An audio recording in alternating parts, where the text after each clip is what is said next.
আপনার সোনা মায়ের জন্য কি এতটুকু কষ্ট হয় না মা? মনে পড়ে যে বৌমা, মনে পড়ে। আমার সারা বুক জুড়ে তো সোনা মাই ছিল, এখনো আছে। আমার খুকু চলে যাবার পর ওই সোনা মাই তো আমার।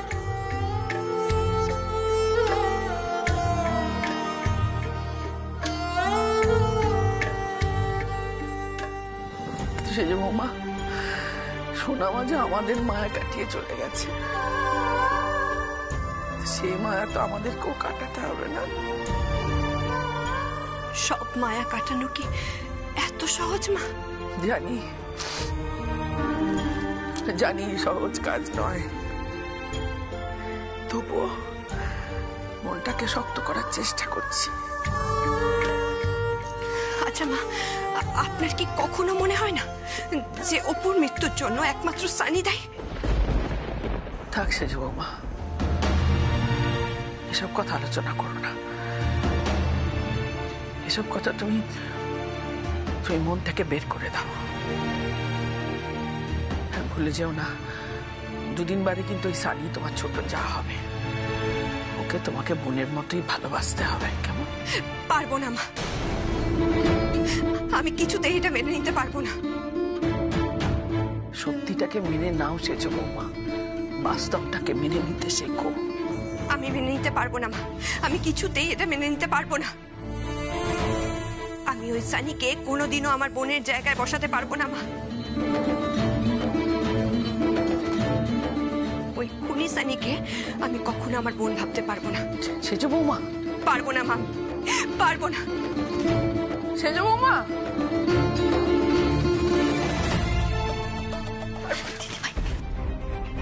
দিদি ভাই শান্ত হো, ধৈর্য ধর একটু। আমি আর ধৈর্য ধরতে পারছি না অপু, পারছি না। তুই কবে কি করবি ততক্ষণ পর্যন্ত আমি আর অপেক্ষা করতে পারছি না রে অপু। তুই যে বেঁচে আছিস এটা যতদিন না পর্যন্ত আমি সবার সামনে আনতে পারছি, আমি শান্তি পাচ্ছি না রে অপু, আমি শান্তি পাচ্ছি না। আস্তে কথা বল, সবাই শুনতে পাবে তো। আমি আর ধৈর্য ধরতে পারছি না রে, আমি আর সহ্য করতে পারছি না, পারছি না।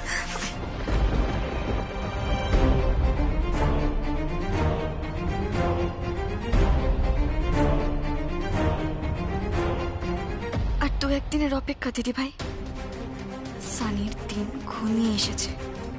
আর আমি দিন কেন বলছি, সানির কাল ঘনিয়ে এসেছে। সবার সামনে ওর পর্দা ফাঁস আমি করবই।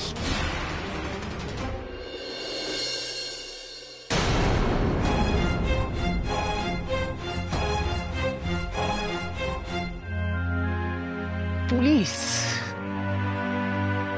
তুমি আমাকে এইভাবে ঠকালে? এই সব কিছুই তো আমার আপনার কাছ থেকেই শেখা মিস্টার দৈপায়ন মুখার্জি।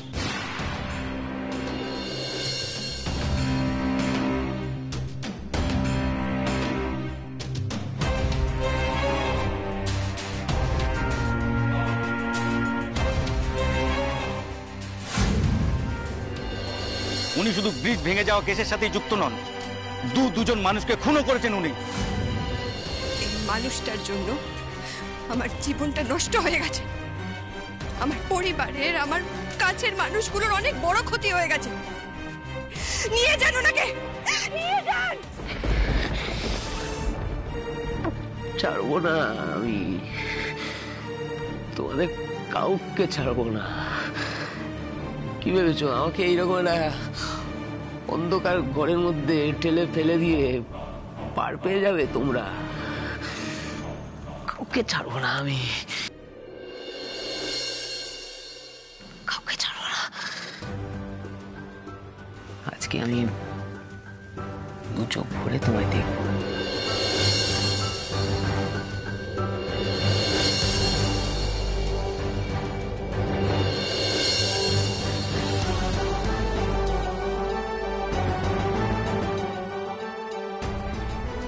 কি বিড়বিড় করছেন? আপনার পাপ আর অন্যায়ের হিসেব করছেন বুঝি?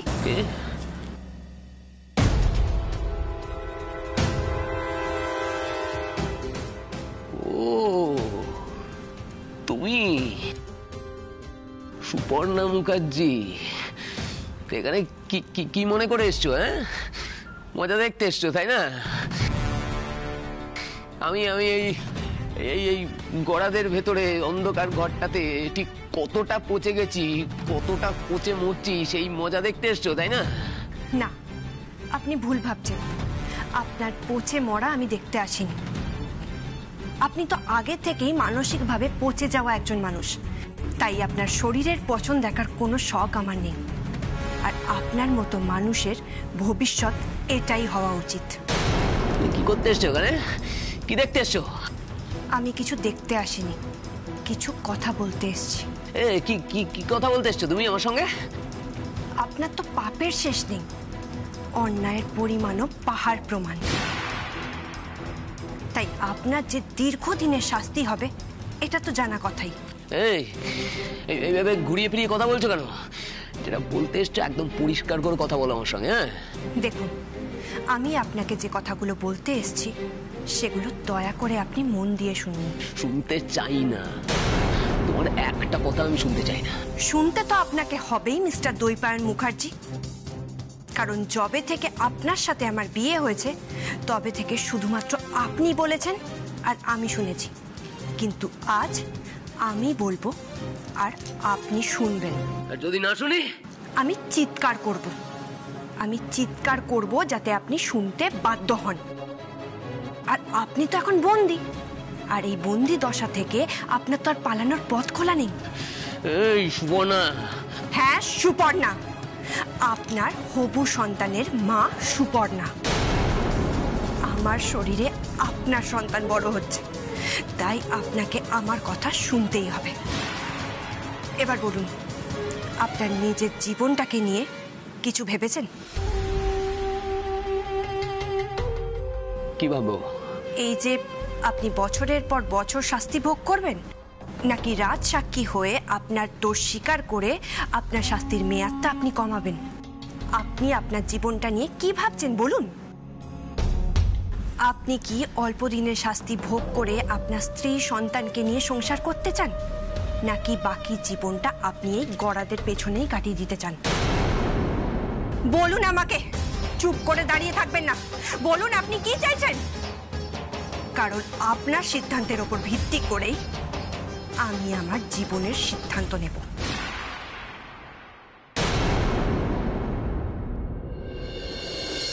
It's raining. It's pouring. The old man is snoring.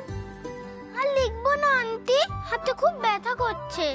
এ বাবা, তুমি না ক্যাপ্টেন, আর ক্যাপ্টেনদের হাতে কিন্তু কখনো ব্যথা হয় না। আচ্ছা ঠিক আছে, তুমি এটা লিখে নাও, তারপর আমি তোমার আঙুলে ম্যাসাজ করে দেব এরকম করে। আই লাভ ইউ ভালো aunty. I love you too captain. তাড়াতাড়ি পড়া শেষ করে নাও, আজ না তোমাদের বাড়িতে পার্টি হবে। তোমার নতুন আন্টি তো পার্টি করবে বলেছে। ওই ব্যাড আন্টির পার্টিতে আমি যাব না। ক্যাপ্টেন, এভাবে কাউকে ব্যাড বলতে নেই। ব্যাড আন্টি বলবো না তো কি বলবো শুনি? জানো তো, ওই আন্টিটা সবার সামনে আমাকে আদর করে, আর একা দেখলে কথাই বলে না। আমি একদিনকে কথা বলতে গেছিলাম, আমাকে ধাক্কা দিয়ে সরিয়ে দিয়েছে। ছি সানি, তুমি এতটাই খারাপ মানুষ যে একটা বাচ্চার সঙ্গেও খারাপ ব্যবহার করেছো। তোমাকে এই সব কিছুর শাস্তি আমি দেব। এই পরিবারে অশান্তি ডেকে আনার শাস্তি আমি তোমাকে দেব সানি, আমি দেব। জানো তো ভালো আন্টি, ওই ব্যাড আন্টি না মাঝে মাঝে রাত্রিবেলা বড় ব্যাগ নিয়ে জন্য গাড়ি করে কোথায় চলে যায়। তুমি কি করে দেখলে? সেদিন রাতে আমার ঘুম ভেঙে গেছিল, আমি জানলা দিয়ে দেখেছি, আর আগে ভেবেছিলাম কোনো ঘোস্ট, তারপরে দেখলাম ব্যাড আন্টি। জানো তো, আমি খুব ভয় পেয়ে গেছিলাম। তাই বুঝি? হ্যাঁ, খুব দুষ্টু। রনি, রনি, তুমি কাকে দুষ্ট বলছো? কার ব্যাপারে নালিশ করছো? রনি, কাউকে দুষ্ট বলতে নেই, তুমি জানো না? এবার কিন্তু আমি খুব বকবো তোমাকে। ও মাই বেবি, ওকে বকো না, ও সেরকম কিছুই বলেনি। আর ও তো একটা বাচ্চা, বাচ্চারা গডের রূপ হয়, ওদের চোখে সবসময় সত্যিটা ধরা পড়ে। ওরা আগে থেকেই সবটা বুঝতে পারে। জানেন তো ম্যাডাম, আমারও না মনটা ঠিক ভালো নেই। আসলে আমাদের ছোট দেওর মানে দীপুর সাথে তো সানির বিয়ে হবে, কিন্তু আমাদের না কারোরই পছন্দ না। আসলে কি বলুন তো, আমরা তো অপুকে এখনো ভুলতেই পারিনি। আর সানির ব্যবহার একদমই ভালো না, ওই জন্যই তো সুপর্ণা আমাদের অপুর দিদি ভীষণই রেগে আছে। স্বাভাবিক, ও ওর বোনকে খুব মনে পড়ে, ওর তো স্বাভাবিক। তাহলে তোমরা বিয়েটা কেন দিচ্ছ? আমি কি করব বলুন তো, দীপুই তো রাজি হয়ে গেল বিয়ের জন্য, আর বাবা মাও সায় দিয়ে দিল বিয়ের জন্য। এই তো 25 তারিখ বিয়ে ঠিক হয়েছে। কি যে হবে কে জানে। আমার না খুব চিন্তা হয়। যাই হোক, আপনি পড়ান, আমি রান্নাঘর থেকে ঘুরে আসি। তাই খুব চিন্তা হয়? তা এত চিন্তা হয় দুদিনের পরিচিত একটা বাইরের লোকের কাছে তুই ঘরের ব্যাপারে কথা বলছিস? তোমার জীবনের কোন সিদ্ধান্ত নেবে তুমি?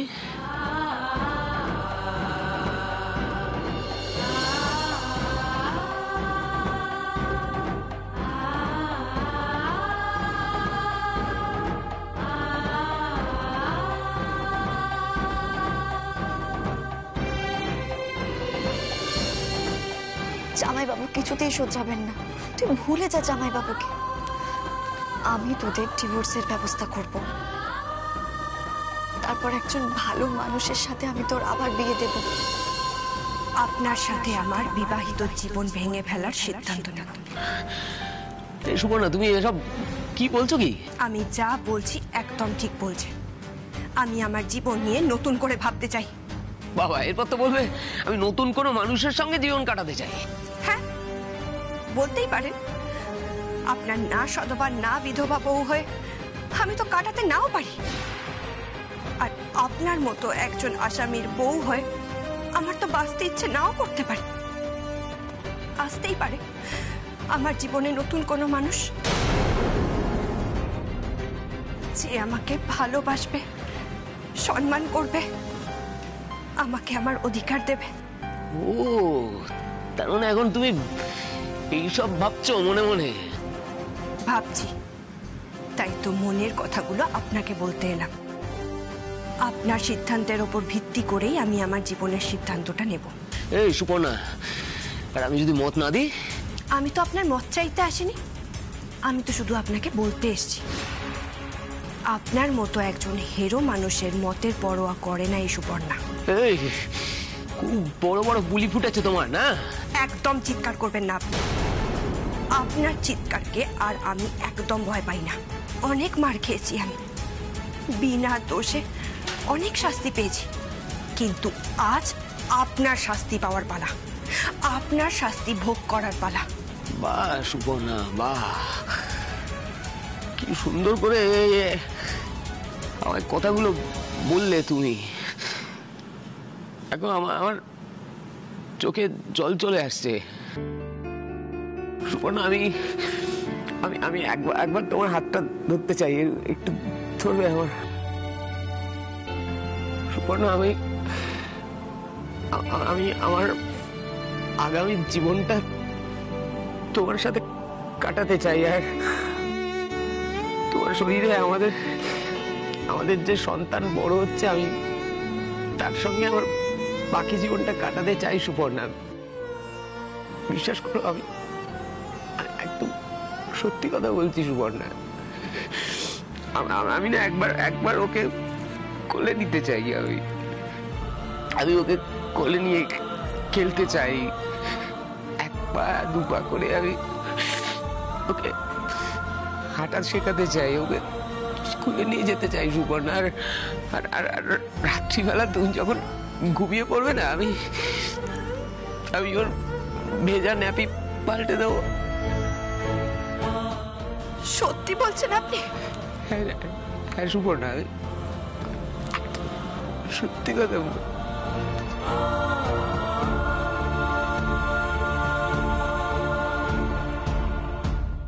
মানে বেশি মানে করিস না। হ্যাঁ,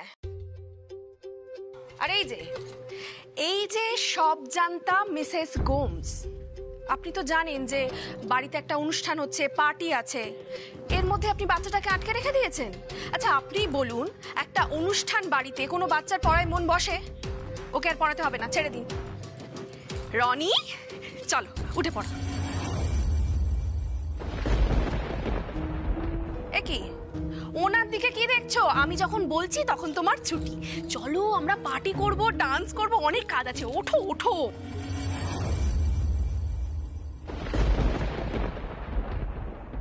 আমি রনির টিচার, আমি এখন ওকে পড়াচ্ছি, তাই তুমি ওকে আমার সামনে দিয়ে এভাবে নিয়ে যেতে পারো না। মাই বেবি, তুমি কি কোনোই ম্যানার্স জানো না? কি বলছেন? কি জানি না? রনিকে আমি এখনো ছুটি দিইনি। ও বাবা, আবার আপনি ফোঁসও করে উঠছেন দেখছি। শুনুন, আপনার ছুটি দেওয়া না দেওয়ার কেউ পরোয়া করে না। রনি বেবির পড়া এখনো কমপ্লিট হয়নি। হয়নি তো কি হয়েছে, পরে পড়িয়ে পুষিয়ে দেবেন। এমনিতে তো আপনি সারাটা দিন ফ্রি থাকেন, ফ্রিতে থাকছেন, মুক্ত খাচ্ছেন। শুনুন, পরে পড়িয়ে দিলে না মহাভারত অশুদ্ধ হয়ে যাবে না, পরে পড়িয়ে দেবেন। এই ব্যাপারে আমি আর কোনো কথা বলবো না। কি ভেবেছিলে সুবর্ণা? এই জলগুলো সত্যি?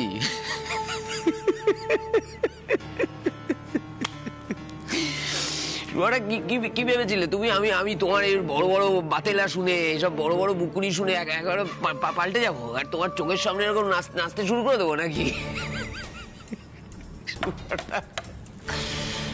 কখনো পাল্টাবো না, কোনোদিন পাল্টাবো না। এখান থেকে যাও, ফটো।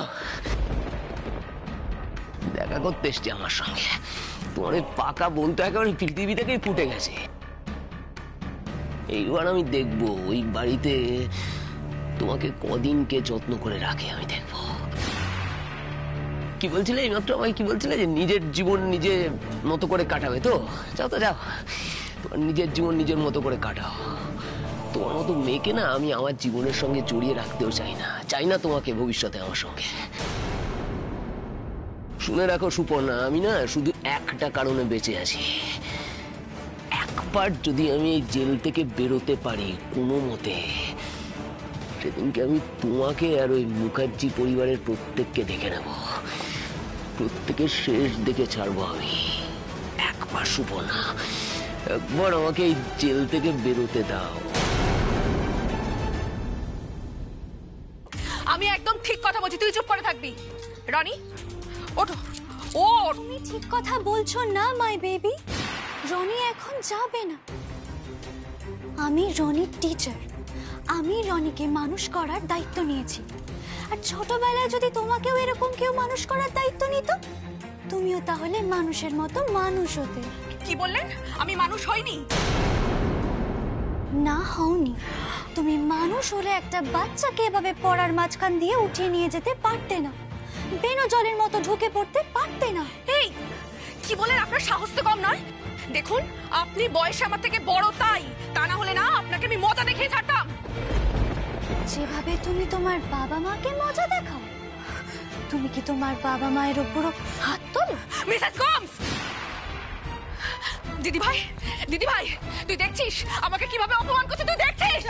দিচ্ছা তুমি শান্ত হও, এত রাগ করার মতো কিছু হয়নি বলো। আচ্ছা আচ্ছা, তুমি তৈরি হয়ে নাও, আমি রনিকে আমি জামা কাপড় পরিয়ে নিয়ে আসছি। ঠিক বলেছিস, আমি শুধু রাগ করে আমার মুডটা নষ্ট করব না, আমি গিয়ে তৈরি হব। তবে এই যে মিসেস গোমস, আমি কিন্তু আপনাকে মজা দেখিয়ে ছাড়বো, আর সেদিন আমি বুঝিয়ে দেব কে বেনো জল আর কে উড়ে এসে জুড়ে বসেছে।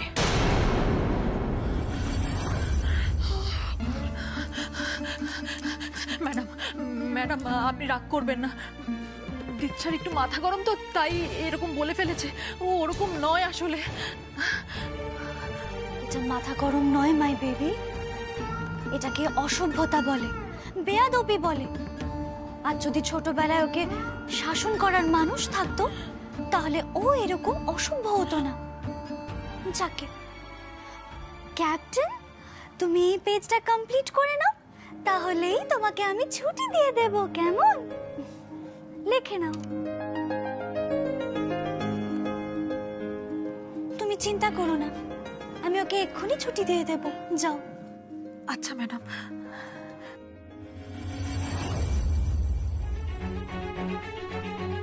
কেন জানি না আমার বারবার মনে হচ্ছে আজ এই পার্টির আড়ালে লুকিয়ে সানি কিছু একটা করতে চাইছে। কিন্তু কি করতে চাইছে সানি?